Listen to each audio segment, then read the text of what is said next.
Good evening, ladies and gentlemen, and welcome to the 7 o'clock main news. In tonight's headlines, the National Assembly Speaker leaves Kuwait chairing a parliamentary delegation on an official 4-day visit to Switzerland.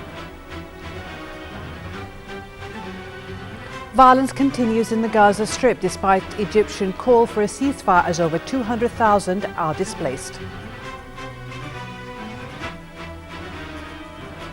Forces from the Libyan city of Misrata seized Tripoli's main airport after more than a month of fighting.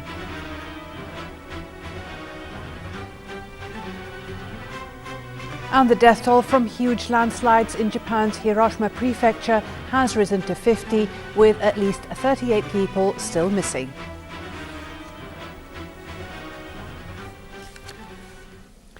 His Highness the Emir Sheikh Sabah Al-Ahmed Al-Jaber Al-Sabah sent a cable of congratulations to His Excellency the President of Ukraine, Petro Poroshenko, on the occasion of his country's National Day. His Highness the Deputy Emir and Crown Prince Sheikh Nawaf Al-Ahmed Al-Jaber Al-Sabah sent a cable of congratulations to His Excellency the President of Ukraine, Petro Poroshenko, on the occasion of his country's National Day. His Highness Sheikh Jaber Al-Mbarak Al-Hamad Al-Sabah, the Prime Minister, also sent a similar cable. His Highness the Deputy Emir and Crown Prince Sheikh Nawaf Al-Ahmed Al-Jaber Al-Sabah received this morning at his Seif Palace Diwan the National Assembly Speaker Marzouk Ali Al-Ghanem.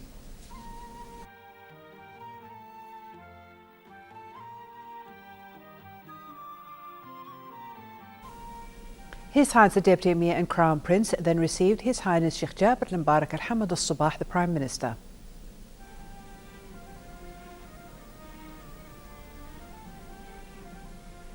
His Highness the Deputy Emir and Crown Prince also received the Deputy Premier, Minister of Interior and Acting Minister of Awqaf and Islamic Affairs, Sheikh Mohammed Al-Khalid Al-Hamad Al-Sabah. His Highness the Deputy Emir and Crown Prince later received the Deputy Premier and Minister of Defence, Sheikh Khalid Al-Jarrah Al-Sabah. His Highness the Deputy Emir and Crown Prince then received the Minister of Information and Minister of State for Youth Affairs, Sheikh Salman Sabah Al-Salim Al-Hmoud Al-Sabah. Finally, His Highness the Deputy Emir and Crown Prince received the Minister of State for Cabinet Affairs and Acting Minister of Justice, Sheikh Mohammed Abdullah Al-Mbarak Al-Sabah. His Highness the Deputy Emir and Crown Prince Sheikh Nawaf Al-Ahmed Al-Jaber Al-Sabah received today at his Seif Palace Diwan the Minister of Health, Dr. Ali Saad Al-Abedi.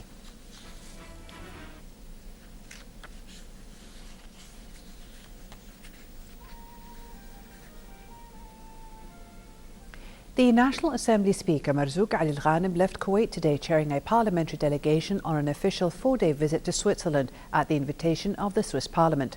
Upon his departure, Speaker Al-Ghanem said in a press statement that the delegation will meet and hold talks with leaders of the two houses of the Swiss Parliament, as well as the chairman of the Foreign Affairs Committee of both houses of the Swiss Parliament. The talks would focus on means to boost bilateral cooperation between Kuwait and Switzerland in the political, economic and parliamentary domains, in addition to the regional and international developments of common concern. During his stay, Speaker Al-Ghanem will also meet with the UN Deputy High Commissioner for Refugees, Alexander Alienkov, and Vice President of the International Committee of the Red Cross, Christine Beerley, to discuss the Syrian profile and the situation in Gaza. The parliamentary delegation was seen off at the airport by the Minister of Oil and Minister of State for National Assembly Affairs, Dr. Ali Al-Umair, the Ambassador of Switzerland to Kuwait, Itan Tivo, the Acting Secretary General, Sleiman Sbe'i, and the Assistant Secretary General for Administrative Affairs and Services, Hashim Al-Musawi. The delegation comprises MPs Ahmed Lari, Hmoud Al-Hamdan, Abdullah Al-Mayouf, Mohammed Tana Al-Anizi, Mohammed Al-Barrak, and Dr. Yusuf Al-Zazala. His Highness Sheikh Jaber Al-Mbarak Al-Hamad Al-Sabah, the Prime Minister, received today at Seif Palace the Ambassador of Bangladesh to Kuwait, Mohammed Ashabuddin. During the meeting, the Ambassador presented His Highness the Premier with a written message from the Prime Minister of Bangladesh, Sheikh Hasina Wajid, that included an invitation for His Highness to visit Bangladesh to strengthen bilateral relations between the two friendly countries.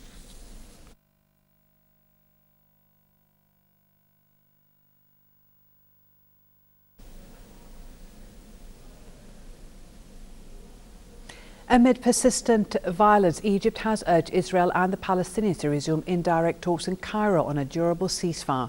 Meanwhile, a five-story building in western Gaza City was hit by an Israeli airstrike today. The building, located in the Al-Shati camp district, was totally destroyed by the Israeli rocket attack. Other Israeli airstrikes earlier in the day leveled a 7th-floor office building and severely damaged a 2-story shopping center in the Gaza Strip, signaling a new escalation in 7 weeks of fighting. Over the weekend, the army began warning Gaza residents in automated phone calls that it would target buildings harboring terrorist infrastructure and that they should stay away. At least 5 rockets fired from Syria hit various locations through the Golan Heights. The report came hours after a rocket from Lebanon struck an open area in northern Israel in a separate attack. No injuries were immediately reported in both attacks. Bombings across Iraq killed at least 35 people today in attacks that appeared to be revenge for an assault on a mosque that has deepened sectarian conflict. In Baghdad, a bomber rammed a vehicle into an intelligence headquarters, killing at least 8 people. Near Tikrit, a suicide bomber driving a military Humvee packed with explosives attacked a gathering of soldiers and militias overnight, killing 9. In addition to the Erbil attack, 3 bombings that appeared to target Kurdish forces killed 18 people in the city of Kirkuk, north of Baghdad. IS fighters have routed Kurdish forces in their latest advance through the north. Deputy Prime Minister Saleh Mutlaq and Parliament Speaker Salim al-Jibouri have pulled out of talks with the main alliance until the results of an investigation into the killings is announced. A monitoring group said Islamic State fighters have seized the Taqba military airbase, the last stronghold of the Syrian army in Raqqa province. The Syrian Observatory for Human Rights said clashes were still taking place on the outskirts of the airport on Sunday, but the facility was under the group's control and strewn with bodies of dozens of soldiers. Syrian state television meanwhile reported the evacuation of the airport, citing a military source. Regime forces had repelled 3 previous attacks on the base. Warplanes backed forces on the ground and carried out 6 new raids today on different targets. The airbase is one of the most significant government military facilities in the area, containing several warplane squadrons, helicopters, tanks, artillery and ammunition. An armed militia alliance in Libya has captured Tripoli's international airport after a battle lasting nearly a month. Militant-affiliated forces from Misrata and other cities took over the airport from the Zintan militia, which has held it for 3 years. The airport, Libya's largest, has been closed for over a month because of the fighting. Hundreds have died since fighting broke out in Tripoli in July, and the airport has sustained damages worth millions of dollars. Meanwhile, Egypt's president denied today any military involvement in neighbouring Libya, a day after militias there accused Cairo of bombing their posts in Tripoli. Italy's Maritime Search and Rescue Service saved 3,500 migrants and found 19 bodies in the Mediterranean since Friday, as thousands attempted to cross to Europe by boat over the weekend.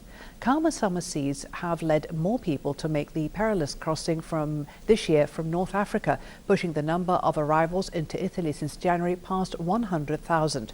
The Italian ship Sirio recovered 18 bodies and 73 survivors from a raft. Italian Prime Minister Matteo Renzi has called on the international union to take responsibility for rescuing migrants by investigating in border control agency Frontex and on the United Nations to intervene in Libya to manage the flows of refugees.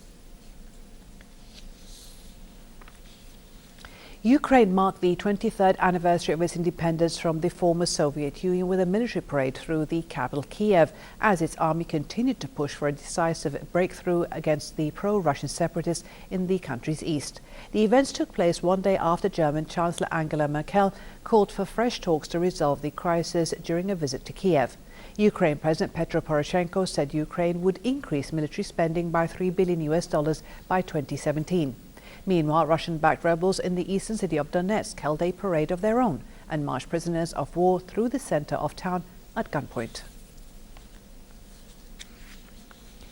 The number of people killed following the landslides in Hiroshima City in Japan has risen to 50 as heavy rain today temporarily suspended the rescue effort. Around 3,800 rescue workers were deployed to go through the mud and debris to look for the 38 people who are still missing. As rescue and reconstruction efforts continued, about 1,600 people are yet to return to their homes and remain at evacuation centres.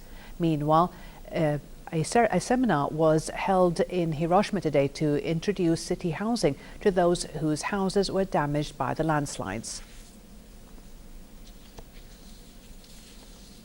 The Kuwait Stock Exchange ended today's trading with the price index in the green zone as it reached 7,392.18 points, gaining 41.84 points. However, the weighted index stood at 492.45 points, losing 1.99 points, and the KSX 15 reached 1,202.86 points, shedding 10.13 points. The number of trades reached 5,337, while the total value of shares was 21.2 million Kuwaiti dinars, with a volume of 269.6 million shares. For a chance to see our reports, please visit our YouTube channel at MOI Kuwait News. And to recap tonight's news, here are the headlines once again. The National Assembly Speaker leaves Kuwait, chairing a parliamentary delegation on an official 4-day visit to Switzerland.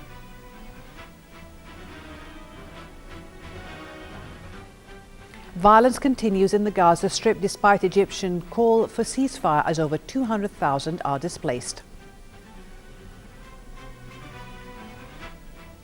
Forces from the Libyan city of Misrata seized Tripoli's main airport after more than a month of fighting.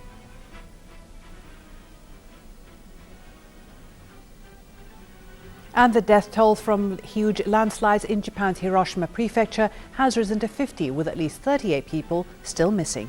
Thank you for joining us.